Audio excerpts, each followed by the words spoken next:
Binigar vi taki chang kachong long namang lang ho vit tampo kachong long kachong long dampo vit arve kithe nin vet ko sono mamang jok masewang poma kachimang sit bo kachong lo kachim nangke joni gela sono thek ko wang ko anarve kithe dani ge bang hai mati ko nange pisi nange hangante dak do jonon te ni sona lam nang than pu yo ni la an ki thek yo ni la an ki the yo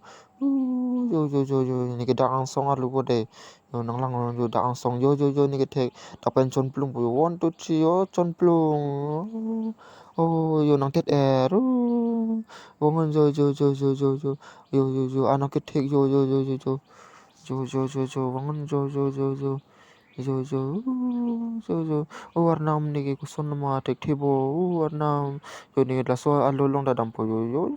yo dak thek pi wongon yo warnam ni ke tek thibo yo phri ong wongon diko paklu jo ni ke charting are lo wongon pongjong ke dak yo won yo ni nang tet der lo yo lan ke thek ma ko nang ha ron ko ni ke thek the yo dak tu choi po yo nang tet er yo ni ke nang tet er yo ni ha hin akung panang ko de hin pan bang po yo nang hong ra po ang sarang ko me jang ning tu kat po lak ong lak pik lo yo ni lan ke thek nang chini ne ma lak lo ko wa ko son son nang ke thek lak pi lo ko yo an ke thek ma ko yo ne dak an kar nok tan ni chon plung ha ma ko yo ni la an ke thek ma ko yo ni nung lang thayo yo ko thek pi ko di na da long dum dam na kuda pik thilo ko kalang me ko me jang nang ko di ni ta me jang po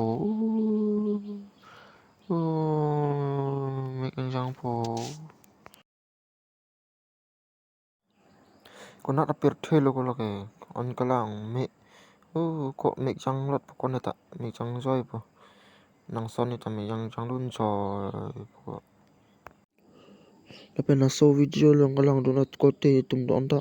subscribe to lapen bell kom da right non lapen comments tapi non lan chot lo domi thak me ka dom